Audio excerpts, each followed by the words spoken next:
The fossil record. Our roadmap looking through the fossil record will be this. First of all, the history of the world. We need to look at the history, how evolution describes it. We need to look at the history of the world as the Bible describes it. Then we'll go into the fossil record. We'll look at the fossil record in education. We'll look at something called the Cambrian explosion.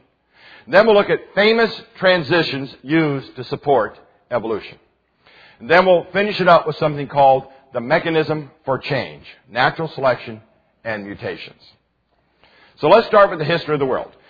The evolution model postulates that about 4.6 billion years ago, this Earth evolved into existence all by natural processes.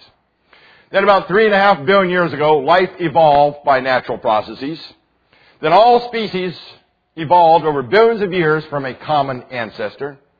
Then finally, the Earth was shaped by what we call uniformitarian processes over these billions of years. That is the history of the world based on the evolution idea. Now, the history of the world based on the Bible is very different. In Genesis 1:1, we read, "In the beginning, God created the heaven and the earth." Then in Genesis 1:25, we read, "And God made the beasts of the earth after his kind, and cattle after their kind, and everything that creepeth upon the earth after his kind. And God saw that it was good." And then in Genesis 6:17, we read, "And behold, I, even I, do bring a flood of waters upon the earth, to destroy all flesh, wherein is the breath of life from under the heaven, and everything that is in the earth shall die." So we have two very different histories there.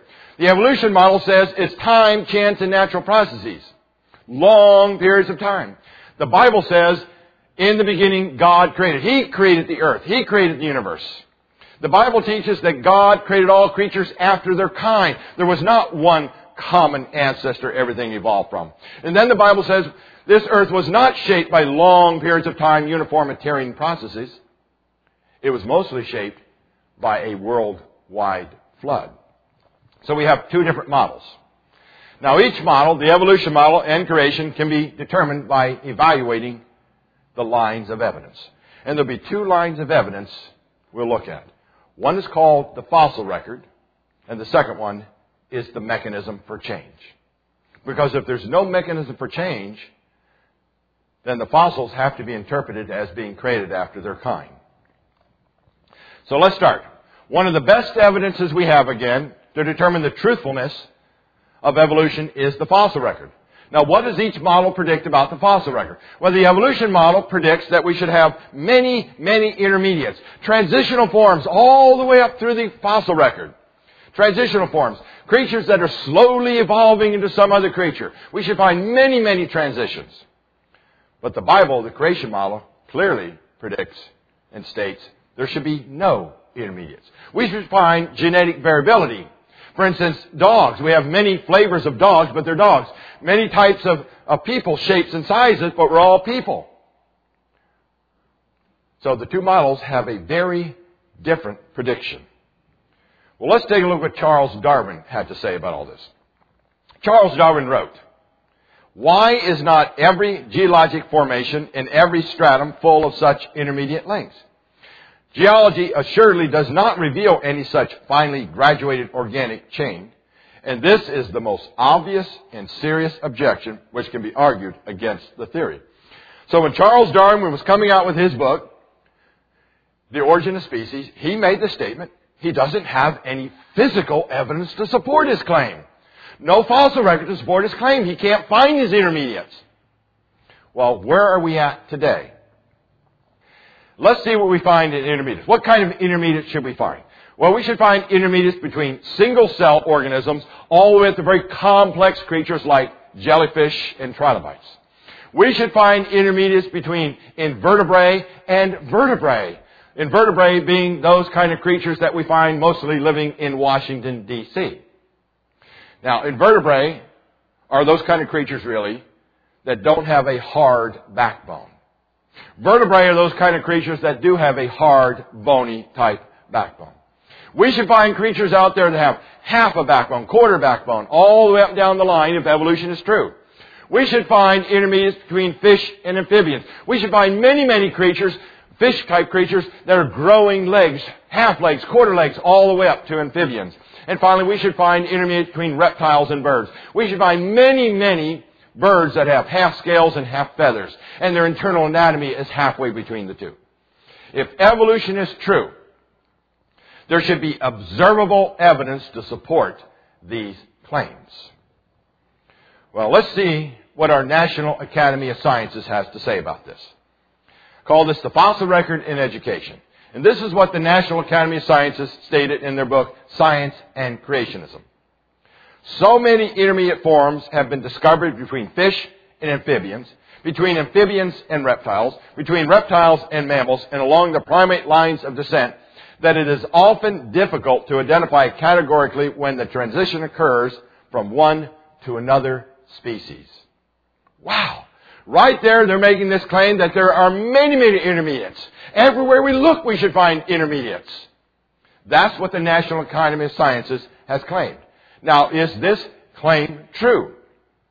Well, before we answer that, let's go to one of our biology textbooks and see what they're stating there.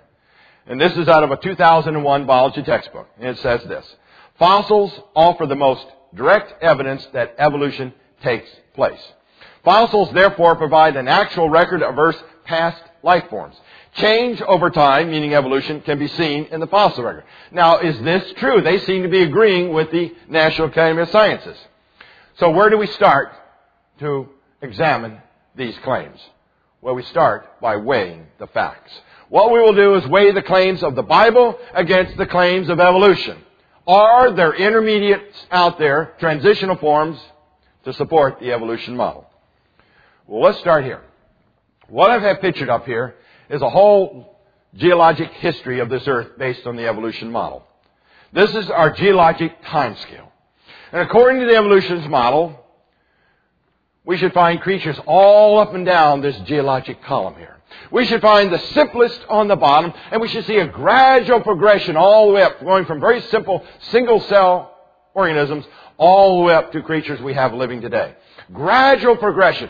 Many, many intermediates, many transitional forms. Remember, the National Academy of Sciences said we should find so many we can't tell where one starts and the other one leaves off. Now, is that true? Well, let's go all the way down to the bottom of this geologic timescale. All the way down to the Precambrian and Cambrian eras. Now, the Precambrian, according to evolutionists, occurred about 650 to 544 million years ago. Then the Cambrian period existed for about 544 to about 505 million years ago. That's based on the evolutionist timescale. Now, during this time, in the Precambrian, we have all these single-celled organisms. If evolution is true, we should find many, many transitions leading up to the Cambrian. Because in the Cambrian, we find very complex creatures like jellyfish and trilobites and creatures like that. We should find these transitions. Well, let's see.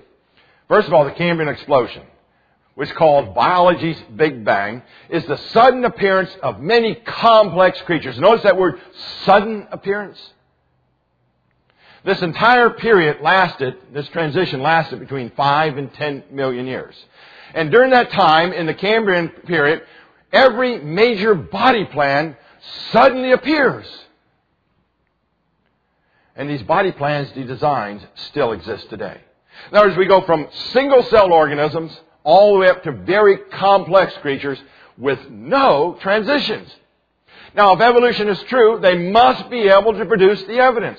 Because if they can't, that means their whole foundation of the fossil record is false. And if the foundation is not there, we don't even need to go anywhere else. Because that means their entire model is now based on faith, not science.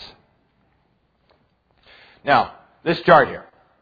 Based on the evolution model, we're going to compare evidence against evolution here. On the left-hand side, I have a time scale. On the bottom, I have morphology, the shape. Now, if Darwinian model is true, we should start from a single cell and gradually produce this tree going up to the Cambrian era.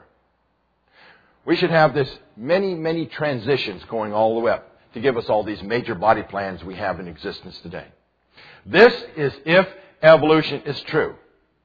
If Darwinian evolution is true, we should find these intermediates from single cell going all the way up to the Cambrian. But in fact, this is what we actually observe. Again, every major body plan, complex creatures suddenly showing up in the fossil record with no transitions.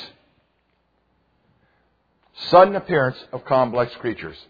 That clearly supports created after their kind. Now, at this point, we don't really need to go any further in the fossil record. We will. We're going to continue. But from an argumentative point of view, from a discussion point of view, this is where evolution ends. They have no foundation for what they're teaching. If there's no foundation, why should I accept the evolution model when they can't produce the evidence? I already have a faith. Why should I accept your faith? You see, that's what we need to be doing here. The evolution model clearly shows they have to have faith here. They have no foundation. Let's see what the scientists have to say. David Berlinski writes in his book, A Tour of the Calculus. Now, he's an evolutionist, says this. There is no question that such gaps exist. A big gap appears at the beginning of the Cambrian explosion over 500 million years ago, when the great numbers of new species, get this, suddenly appeared in the fossil record. Ariel Roth, PhD in zoology, in his book Origins, writes this. The Cambrian explosion is not just a case of all the major animal phyla appearing at about the same place in the geologic column. It is also a situation of no ancestors to suggest how they might have evolved. In other words, where are the thousands and thousands of thousands of observable intermediate or transitional forms? See, this is the foundation of evolution again. If they can't produce the observable evidence, why should we accept evolution? I already have a faith. Why should I accept another faith called evolution when you can't supply the evidence? Now here's a book, textbook. Biology, Miller and Devine, 2002. They state this. The Cambrian period, which begins 544 million years ago, is marked by an abundance of different fossils. Why the difference from earlier periods? And they state, by the Cambrian period, some animals had evolved shells, skeletons, and other hard body parts. Folks, you go through this book, you will not see one transition form to support this model. What they have done in this textbook is made a great claim without producing any real evidence. That is called faith.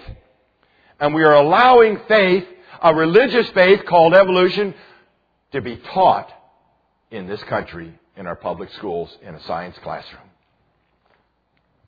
So what do the facts support? At this area, the foundation, the facts support all creatures were created after their kind. Because no one has been able to find the thousands and thousands and thousands of intermediates that should be out there between the Precambrian and the Cambrian. So let's move on up. Invertebrate to vertebrate. Where do fish come from? Again, here's an earlier version of the biology book by Miller and Devine. And they state this. Fishes are considered to be the most primitive living vertebrate. Similarities in structures and embryological development show that fishes and modern invertebrate chordates probably did evolve from common invertebrate ancestors that lived many millions of years ago. Notice the phrase, probably did evolve. That is not science. That is a faith-based statement. Why can't they produce the evidence? I go through all this biology textbook. I don't see one claim anywhere of an intermediate. Not one single intermediate to support this claim in the textbook. Why is that any different than created after their kind? Why are we being allowed to teach one religious faith in a classroom and not all the others? Now here's a picture I took out of this biology textbook. Early fish according to the biology textbook. Now, here's the question. How in the world do you get a jellyfish or a trilobite to evolve into one of these types of fishes without leaving a single trace of how it was done? No intermediates. Where are the thousands and thousands and thousands of intermediates that should be there?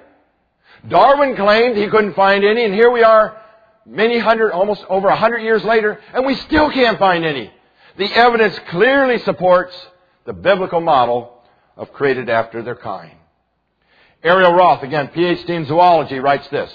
However, we have virtually no evidence in the fossil record or elsewhere for any of the changes proposed during the immensity of time, but the public hears nothing of this problem.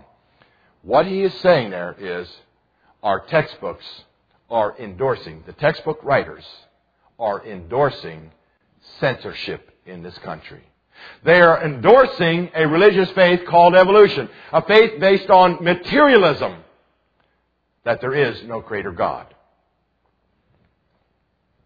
So the facts again support clearly created after their kind. Well, let's go to fish to amphibian now. These fish that grew legs and crawled up on the land according to evolution. Here's a statement out of another biology textbook, and they make this statement. Because of these similarities, scientists think the first amphibians were descendants of the lobe-finned fishes, a group whose modern members include the coelacanth and the lungfishes. Now notice those words. Scientists think. Now, if evolution is a scientific model, why can't they say we have the evidence? And the answer is easy. They are unable to produce the evidence. Therefore, they must resort to these fuzzy words or fuzzy statements like we believe, we think, scientists think, or could possibly have been. That is not science. That is faith. Notice what they're saying is these lobe-finned fishes, as the picture shows here, supposedly evolved legs. Well, let's take a look at one of these. The coelacanth. The coelacanth.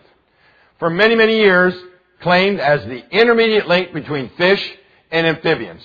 It was supposed to be extinct for over 70 million years. No coelacanths living on this planet for 70 million years. And the claim again was its forward fins, its lobes, were turning into legs, and it was going to be an amphibian. Well, that was all nice. Until 1938, living coelacanths were found. And you know what they look like? Fish. 100% fish. Those front lobes, those front fins, were still fins. A complete misinterpretation by the evolutionist again. This must have been the dumbest fish in the world if evolution is true. Because if it still looks like a coelacanth today, a fish, then it forgot how to evolve for 70 million years. What a dumb fish this thing is. But perhaps it's not so dumb after all, because it clearly follows the line, the history of created after its kind. Exactly what the Bible teaches. The fossils of the coelacanth show it was a coelacanth. The living coelacanths today confirm it is still 100% fish. Complete misinterpretation by the evolutionist. Well, let's go on up now to reptile to mammal. How do reptiles evolve into mammals? Well, let's take a look at the horse. This is a very famous one. I want to talk about the horse here. The horse is a well-documented case study in evolution. The fossil record shows clear steps in the progression from a four-toed, small, browsing animal, one of a line that gave rise to tapirs, rhinoceroses, and other mammals, in addition to horses, to the modern horse. Right out of Microsoft Encarta 2000. Now, is this statement true? Does the horse show a gradual progression supporting evolution? Well, here's Life Sciences, Prentice Hall. Now, I want to point something out here. In order for a model, any theory, to be valid, it has to be falsifiable. It has to be falsifiable. Meaning there has to be something out there that can falsify it. If there's nothing out there that can falsify a theory, it no longer qualifies as a theory. That's based on the definition of a theory. Well, let's look at what they're teaching out of this Life Sciences textbook. And they start off saying this about the horse. According to the theory of gradualism, new species of horses evolved slowly and continuously. Intermediate forms were common. So what they're saying there now is, in the fossil record, we should find many, many intermediates leading up to the modern day horse. Many intermediates. They're saying it was slow gradual processes. Gradualism, that's based on Darwinian evolution. Slow, gradual change from a common ancestor. But then a few paragraphs after that, they make this statement out of the book. According to punctuated equilibria, new species evolved rapidly during a short period of time. Intermediate forms were rare. Now they're turning right around and saying we don't have all the intermediates because it happened so fast. Well, wait a minute. Remember, a theory has to be falsifiable, doesn't it? What they're saying here is, if we find the intermediates, it supports evolution. If we don't find the intermediates, it supports evolution. It's no longer falsifiable. That means right there, this textbook just claimed that evolution cannot qualify as a theory. Isn't that great when you read things like that? Well, let's go to evolution of the horse. Jonathan Sarfati, PhD in physical chemistry, writes this. As the biologist Herbert Nielsen said, the family tree of the horse is beautiful and continuous only in the textbooks. And the famous paleontologist Niles Eldredge called the textbook picture lamentable and a classical case of paleontologic museology. In other words, here's the scientists, even the evolutionists are saying this so-called evolution of the horse is only good in textbooks, but it is not what we observe in the fossil record. Here's another one. Out of the Houston Chronicle, 1980, science editor says, the popularly told example of horse evolution suggesting a gradual sequence of changes from four-toed, fox-sized creatures living nearly 50 million years ago to today's much larger one-toed horse has been known to be wrong. Transitional forms are unknown. So what do the facts support here? Well, today we have living horses in a wide range of sizes. We have the English Shire, about 6.5 feet tall. Ponies, under 5 feet. Farabella, under 2 feet. In other words, we have small horses, medium horses, and large horses. What are we showing in the fossil record? Small horses, medium horses, large horses. What's the difference? They're still living today. We have some horses today that actually have 3 toes. It's possible. They have that genetic capability. It's not very common, but it does happen. There's many different varieties of horses today that exist that resemble horses in the fossil record. And when we look at the fossil record, we see in these museums these arrangements, also in the textbooks, of small, medium to large. But is that the order we found them in? No. That is the arbitrary order they put them in the textbooks. It's the arbitrary order they line them up in the museums. When we go out to the fossil record, what we discover is these creatures, these horses that had 3 toes, 2 toes, and 1 toe, were all discovered at the same geologic levels in the fossil record. What does that say? They all lived at the same time. One did not evolve into the other. All that information is being kept out of our textbooks. So what do the facts support? The facts clearly support, once again, created after their kind. There are no factual intermediates leading up to the modern day horse. So let's go to this one. This is a very popular one being taught today. Reptile to bird. Reptile to bird. And here's what a biology textbook has to say about that. To many paleontologists, a bird is a dinosaur with feathers. Now wait a minute. I want to stop right there. I thought that the dinosaurs died out 65 million years ago according to the evolutionists. Now they're teaching they didn't die out. They evolved into birds. Now which story is it? Well, let's continue on here.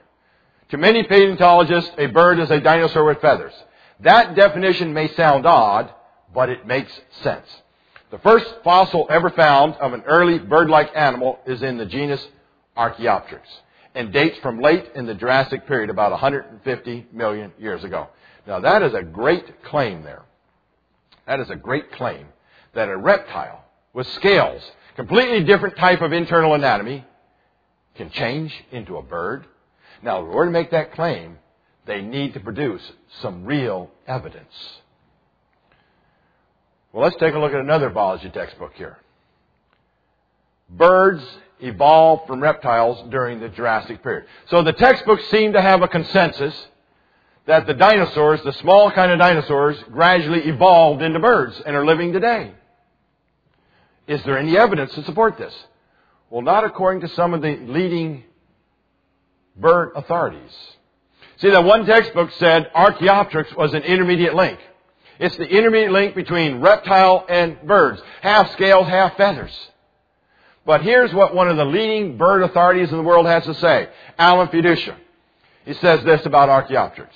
Paleontologists have tried to turn Archaeopteryx into an earth-bound feathered dinosaur. But it is not. It is a bird, a perching bird. And no amount of paleobabble is going to change that. Don't you love these great scientific words, paleobabble? Because that is exactly what they're putting in our textbooks. Making a claim without being able to provide the physical evidence. Great claims require real evidence. We're being asked to believe somebody else's faith. Why should I believe evolution if they can't provide the evidence? I already have a faith. Why should I accept the faith of evolution? Now, why is Archaeopteryx called an intermediate link? Well, it had claws on its wings. Well, that doesn't really make it intermediate because we have birds living today that have claws on their wings, such as the ostrich, the hoatzin, in South America. Well, it had teeth. Well, so do other bird fossils that we find. Pure bird fossils had teeth.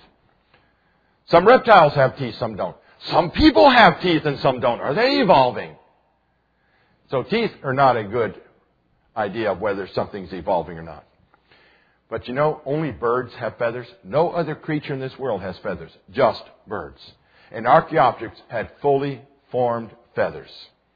Here's what they have to say. Barbara Stahl, Vertebrate History, writes Problems in Evolution. The imprint they left in the rock, clear and sharp, makes it evident that the feathers of Archaeopteryx were already in Jurassic time exactly like those of birds flying today. How do you go from scales on a reptile to fully formed feathers on a bird? There has to be a mechanism to have that happen. Here's something more in Archaeopteryx. Remember that one textbook author made this statement. The first fossil ever found of an early bird-like animal is in the genus Archaeopteryx and dates from late in the Jurassic period, about 150 million years ago. What he's saying, this is the oldest intermediate link we found between reptile and bird. But wait a minute. Something's not right here. He's saying this is an intermediate link. But when we go to other sources, we read this. A fossil resembling a modern bird has been found in eastern Colorado in the same geologic strata as Archaeopteryx. Now hold on a minute. The textbook author said Archaeopteryx is an intermediate form. How can it be an intermediate form when we already have fully formed birds living at the same time? Why would it still be intermediate? It's not the oldest one. So the textbook author has not done his research. Then Texas Tech researchers have reported discovering birds in rocks dated much older than Archaeopteryx. Something is not right in our textbooks today. Either they're not doing their research or they're deliberately not giving all the information. Now let's think about this. Evolving from a reptile to a bird. The common idea is we've got to grow feathers. Well, hold on a moment. A whole lot more has to happen than that. See, birds and reptiles have complete different types of internal anatomy. There's more than just growing feathers. First of all, we do have to have development of feathers. We have to reform of the respiratory system, reform of the skeletal system, going to hollow bones for birds, reform of the digestive system, reform of the nervous system, construction of bills and beaks, mastery of nest building, acquisition of flight, development of sound-producing organ, and many other things have to change. Even the whole heart has to change. The circulatory system is completely different between a bird and a reptile. In a reptile, they have a circulatory system much like what we do. The air comes in one set of pipes and goes back out the same set of pipes. But in a bird, it has more of what you call a real circulatory system. The air comes in and circulates all the way around like this and goes back out. How in the world does all those internal anatomy changes take place and that creature survive? There's no evidence this ever happened. The feather is a very complex organ. Very complex organ. We have a central shaft going down these feathers. Then we have these barbs coming out. Then off these barbs we have all these barbules. And then we have these hooks on there. Now these feathers, they slide back and forth like this when that bird is moving. It slides back and forth. And when you have something sliding, it grinds on it and will gradually cause it to fade away or wither and fade and break. How does that bird keep this from happening? Well, it secretes a oily substance there to lubricate these feathers constantly. They don't talk about where that came from. Reptiles don't need that. Somewhere along the line, you've got to have this oily substance to keep those feathers from breaking apart through friction. Then just having feathers won't make a creature fly, won't make that bird fly. See, it's got to have primary feathers, but it also has to have secondary feathers to give it the lift. So it has to have all that. So how did all this happen? Well, here's the latest. I'm going to give you the latest explanation. This is what they're teaching in colleges. This is what they're teaching in some high schools, how a reptile evolved into a bird. Some of these smaller reptiles climbed up into the trees. This is the predominant theory now. They climbed up into the trees. They were jumping off these branches and trying to glide down. Well, wait a minute. How many of them went splat before they learned how to glide? And how many of them went splat before they grew feathers? And just growing primary feathers will not make that bird fly. It's got to have the secondary feathers to give it the lift. Well, maybe they evolved the feathers, but what's going to happen? It's still going to go splat. Why? Because their bones are too heavy. They've got to have hollow bones.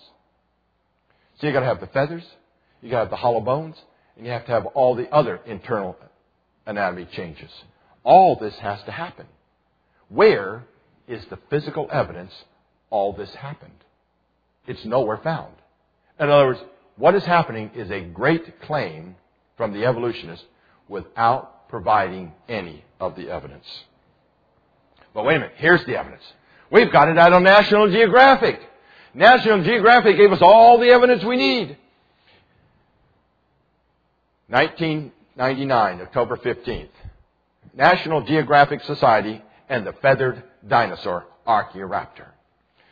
Pages and pages, even colored pictures of this intermediate to prove evolution is true. Well, let's take a look at what happened to this story. Red-faced and downhearted paleontologists are growing convinced that they have been snookered by a bit of fossil fakery from China. The feathered dinosaur specimen that they recently unveiled to much fanfare apparently combines the tail of a dinosaur with the body of a bird. Here's what happened. First thing they did wrong was smuggled the bones out of China. That's the first thing that went wrong. Second thing they did wrong was they pasted feathers onto this reptile and then claimed it was an intermediate link. That is not science. That is fraud. What did National Geographic do? Well, a couple months later, they printed out a small little article that you could barely find trying to retract it. But that didn't work. So later, a couple months after that, they printed multiple pages retracting their story. The whole thing was a fraud from the beginning. But yet, people bought into it. Wait a minute. Why? If evolution calls themselves a theory, if evolution says they're a scientific model, why must they continue to resort to false and misleading information? And the only answer we can come up with is they don't have the science to support what they're teaching. Therefore, they must continually resort to misinformation and deception by omission. Let's look at some more of these famous bird mistakes. 1993, the flightless bird on the cover of Time magazine, proving reptiles evolved into birds. Turned out not to be a bird, but a theropod dinosaur. 1996, feathered fossil proves some dinosaurs evolved into birds, right out of Science magazine. The feathers turned out to be an array of fibers, nothing to do with birds. One mistake after another.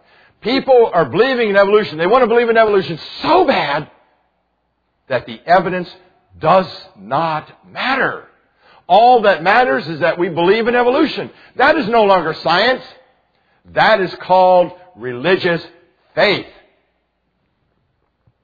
1998, China, Proto-Archaeopteryx robusta. The comment about that one is this. You have to put it in perspective. To the people who wrote this paper, the chicken would be a feathered dinosaur. If you're going to make a great claim, you have to support it with real evidence. Not fraud, not mistakes, and not by omitting the evidence. And then we have this new discovery, Microraptor gooey.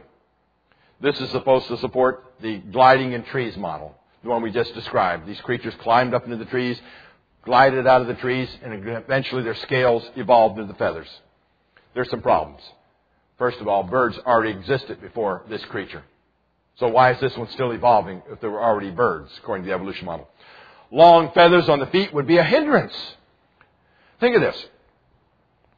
Here's this creature, a reptile. It's got feathers all over its feet and its forelimbs. How in the world can it continue to survive? It can no longer run on the ground like it could before. It's got feathers holding it down. So it gets eaten up by its predators, and it still can't fly yet. You see, turning scales into feathers is not a benefit. It's a hindrance until you get everything there. The transitional phase would kill it. And then finally, what is the source of all this new information? It requires information to change scales into feathers. It requires information to change solid bones into hollow bones. It requires information to change all those internal anatomy structures. What is the source of all this change? What is the source of all this information? Well, A. Gibbons in Science writes this. It's biophysically impossible to evolve flight from such bipeds with foreshortened forelimbs and heavy balancing tails. Exactly the wrong anatomy for flight. In other words, the creatures evolutionists are supposing changed into birds are anatomically built all wrong for doing this. So the question comes down to, if you're going to make a claim that dinosaurs or reptiles evolved into birds, you must produce the thousands and thousands and thousands of intermediates to support this claim. Words in textbooks, pictures drawn by artists, do not validate their claim. It requires real evidence. So let's look at a summary of the fossil record. Ernst Mayr. He is professor in the Museum of Comparative Zoology at Harvard University. He is also hailed as the Darwin of the 20th century, one of the leading evolutionists out there. And he writes this in his book, What Evolution Is. And he starts, given the fact of evolution, notice he calls evolution a fact, one would expect the fossils to document a gradual, steady change from ancestral forms to the descendants. But this is not what the paleontologist finds. Instead, he or she finds gaps in just about every phyletic series. Now, here's the gentleman they call the Darwin of the 20th century, calling evolution a fact, but yet he is unable to document his facts. Why should I accept evolution if they can't produce the evidence? I already have a faith. Why should I change my faith? Because that's all evolution is a matter of, faith. The evidence clearly supports created after their kind. So let's go to this mechanism for change. In order to have one creature change into another, such as a single cell into an invertebrate into a vertebrate, a fish into amphibian, amphibian into a reptile, reptile into a bird or mammal, or an ape-like creature and a human, there has to be some mechanism that will add new information to the DNA. Because it's our DNA that has all the information in it that says what kind of creature we're going to be. For instance, humans, we have 46 chromosomes. If you want to go out there and have 16 chromosomes, you can call yourself an onion. So we have to have some form or mechanism that will add all this information to say that reptile is now going to grow feathers, or that reptile is now going to get hollow bones and its whole heart is going to change, its whole circulatory system is going to change. Something has to add that information. Now, before we get to that, we need to lay a foundation here. We need to understand some definitions. Because what we're seeing in the textbooks is these definitions are constantly changing. So let's lay a foundation for our definitions. Then we're going to look at this mechanism for information. First thing is microevolution. Most textbooks give it a very fuzzy definition.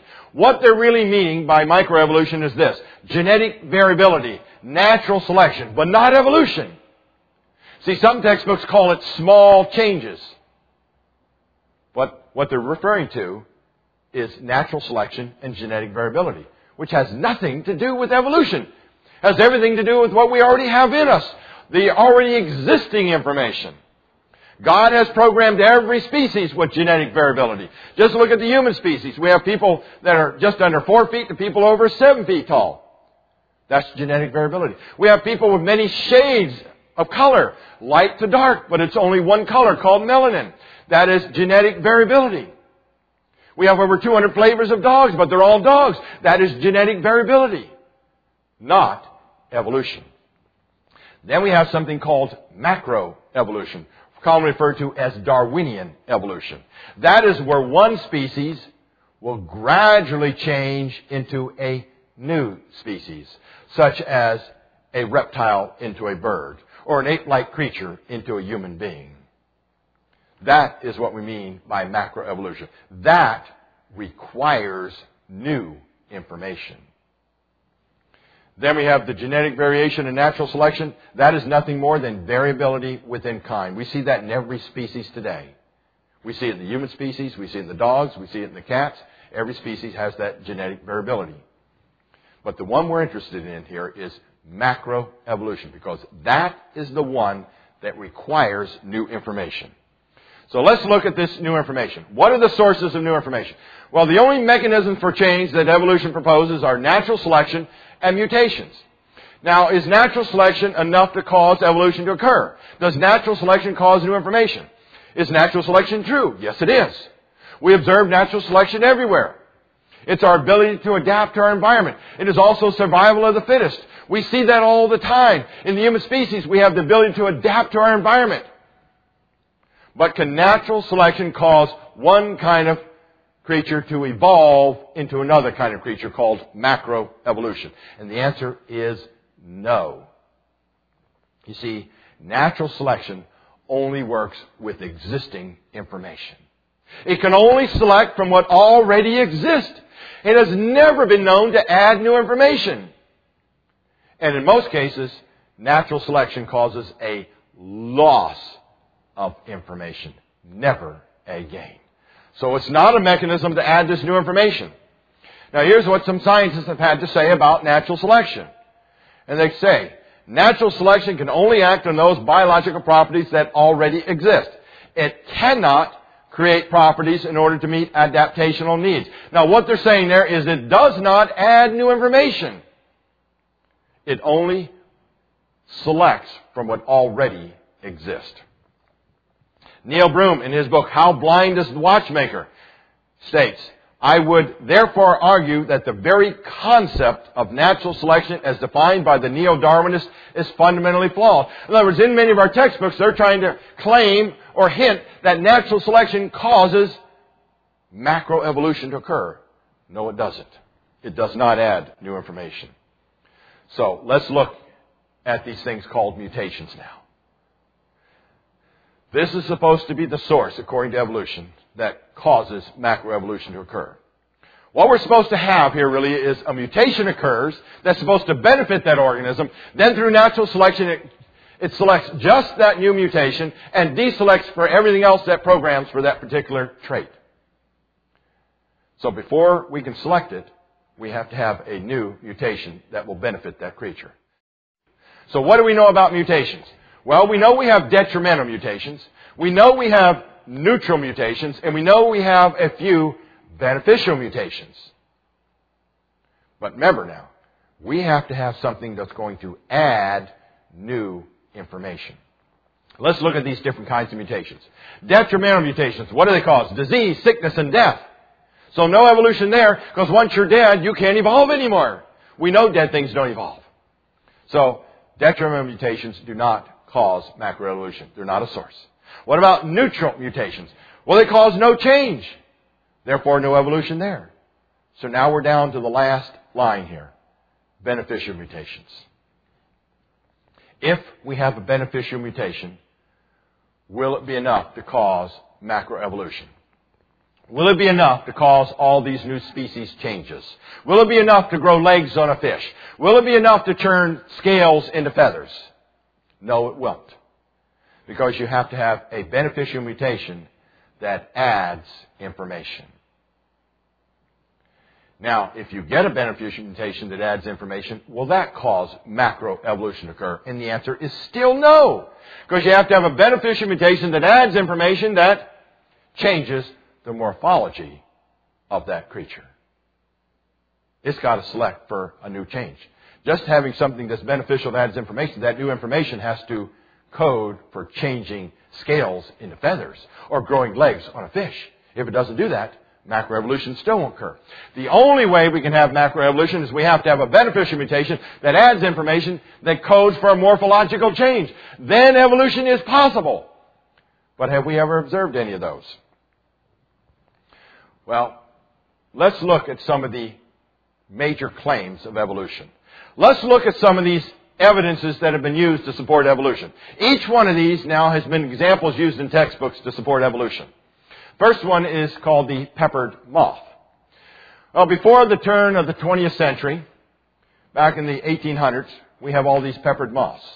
And we have light-colored peppered moths and we have dark-colored peppered moths. And the story goes that these peppered moths landed on these trees. That was the story. We found out that might not even be true either. They landed on these trees. And these trees were very light in color. And the birds like to come down and eat these peppered moths. So which ones do they see? Well, the light ones are camouflaged on the light trees, so the birds are eating up all the dark ones. So we have a large population of light-colored moths. Then the Industrial Revolution comes along, putting out all this soot and carbons, and it comes onto the trees and gets into the trees and turns these trees a little darker. Now the dark-colored pepper moths are better camouflaged. So what do the birds see? The light ones. So they start eating up all the light ones. Now we have a larger population of dark peppered moths. So we have a population shift. Is that evolution? No, it is not. Has nothing to do with evolution. They started off as peppered moths, and they ended up as peppered moths. Light and dark colored. All we had was a population shift. That's nothing more than natural selection. Survival of the fittest. Nothing to do with evolution. So a false evidence there. Then we have Darwin's finches, his birds.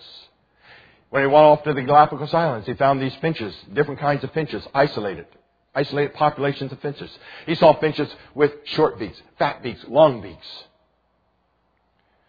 There's this book out called The Beak of the Finch now. It talks all about this. You start in page 1, it talks about finches. You get to the last page, guess what they're still talking about? Finches. They're still 100% finches. They're still 100% birds. And their claim was these isolated populations of finches with different kinds of beaks did not mate. Well, we found out many years ago that was false. They did mate, and they did produce fertile offspring. But that has been left out of our textbooks. Completely left out of the textbooks. We started with finches, we ended up with finches. That is not macroevolution. That is natural selection. And then we have the fruit fly. Famous case of the fruit fly, Drosophila. People like to use this as experiments because it has a very fast gestation period.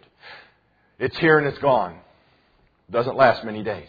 And they go off and bombard this fruit fly with X-rays and to try and form these mutations to see if they can come out with anything better. What did they end up with? All these simulation of millions of years of mutations. They ended up with fruit flies with long wings, short wings, fat wings, no wings, red eyes. All they ended up with was deformed fruit flies incapable of surviving any better. So again, nothing new there. Then the best one they have today is bacterial resistance to antibiotics. The claim now is we spray these bacteria with all our modern antibiotics, and they turn around and laugh at us now. They're resistant. They all of a sudden become resistant, and that's proof that they're changing into something new. No, it is not. It has nothing to do with macroevolution. See, this resistance in most all cases is not due to mutations. See, most resistance is due to complex enzymes that inactivate the poison. It's really mostly done at the enzyme level, not at the mutation level. Now, there are some observed cases of spontaneous mutations which help cause this resistance. But in no case did it really add any new information, nor did it code for any morphological change. So, no evolution there. We're being taught wrong information again. The whole history of evolution seems to rely on teaching misleading information or leaving information out. And in some cases, this resistance was already present. And they just don't account for that. See, none of these are examples of evolution. They're all examples of genetic variation and natural selection. So, are there any beneficial mutations that have added information? Jonathan Wells, PhD in molecular biology, states this: but there is no evidence that DNA mutations can provide the sorts of variation needed for evolution. There is no evidence for beneficial mutations at the level of macroevolution, but there is also no evidence at the level of what's commonly regarded as microevolution. Here's a molecular biologist saying there are no beneficial mutations that have added information. None whatsoever. You know what that means? That means evolution is completely without a mechanism. Then why should I accept evolution if they can't supply the evidence? I already have a faith. Why should I change my faith for a model that can't supply any evidence? Then we have people like Maxim D. Frank Kamenetsky in his book Unraveling DNA. Now he's professor at Brown University, Center for Advanced Biotechnology and Biomedical Engineering. And this is what he has to state about this. Mutations are rare phenomena, and a simultaneous change of even 2 amino acid residues in one protein is totally unlikely. Now here's what he's saying here. We got to get all these mutations, but we got to have beneficial related mutations. You can't just have a mutation here and one over here and say you're going to have all this evolution. They have to be beneficial related mutation. And he's saying just to get 2 amino acids in the same protein is almost totally unlikely. And then he goes on to say this. One could think, for instance, that by constantly changing amino acids one by one, it will eventually be possible to change the entire sequence substantially. And then he says, these minor changes, however, are bound to eventually result in a situation in which the enzyme has ceased to perform its previous function, but has not yet begun its new duties. It is at this point it will be destroyed along with the organism carrying it. Now here's what he's saying. Let's go back to that reptile to bird. When that reptile's got half scales and half feathers, how viable is it? It can no longer maneuver on the ground. It can't do its previous function very well anymore, and it still can't do its new function of flying. Is at that point, its predators are going to gobble it up and it's all gone. You see, it doesn't work.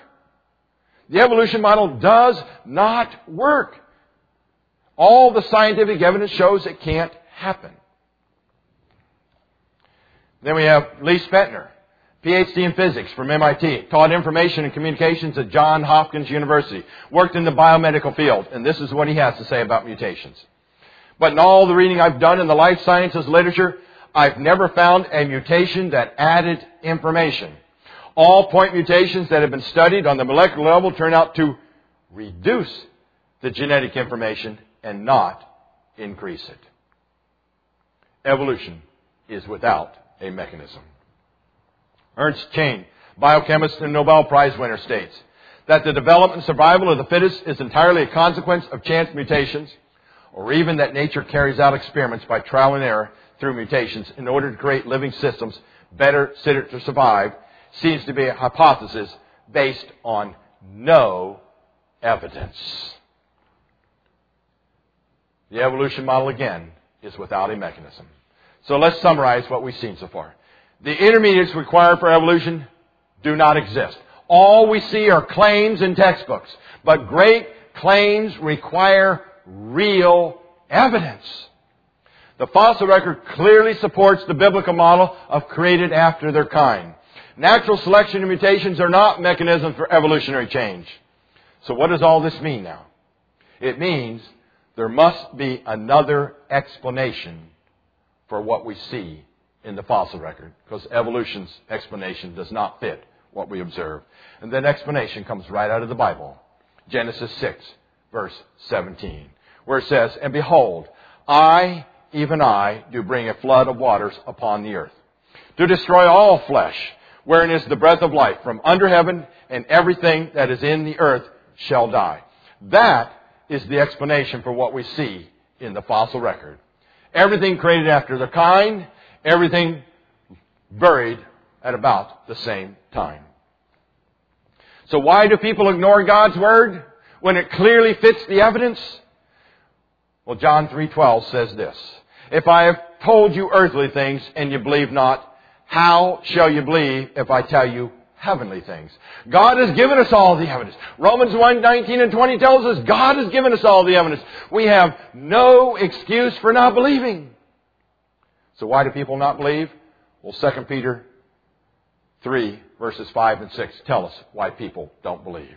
And it states this: "For this they willingly are ignorant of, that by the word of God the heavens were of old, and the earth standing out of the water and in the water, whereby the world that then was, being overflowed with water, perished." People are willingly rejecting the evidence. People are willingly rejecting God's Word to buy into a concept or religious faith called evolution. So in conclusion, the Bible teaches that God is the creator of all things. The Bible clearly teaches God created all creatures after their kind, and each one of these kinds has genetic variability. So why do people believe what they believe? A lot of times it's peer pressure. If you choose not to accept evolution, you might be ostracized. They want to agree with the majority. Personal opinion and pride many times causes us to believe what we believe. Sometimes people believe the scientific evidence without even examining the scientific evidence. And some people choose to believe God's Word created after their kind. But ultimately, it is your choice what you want to believe. It's your choice what you want to believe. And again, there's only two choices in this whole matter. One choice is you can put your entire faith and hope in God's Word, what He has to tell us, that He sent His only begotten Son down to this planet as a man to suffer and die on a cross. He shed His blood so that we might have hope. You see, the Bible offers hope. God's Word offers hope. That whoever believeth in Him shall have everlasting life. It is not an intellectual concept here. It is a heart condition, folks. We've seen the evidence does not support evolution. So the evidence does not matter here. What matters is, ultimately, what is your relationship with Jesus Christ? That's your one choice you have. What's your relationship with Him? Your other choice is this. You can put your entire hope and eternity into a man by the name of Charles Darwin, who lived, died, and stayed dead. Those are your two choices.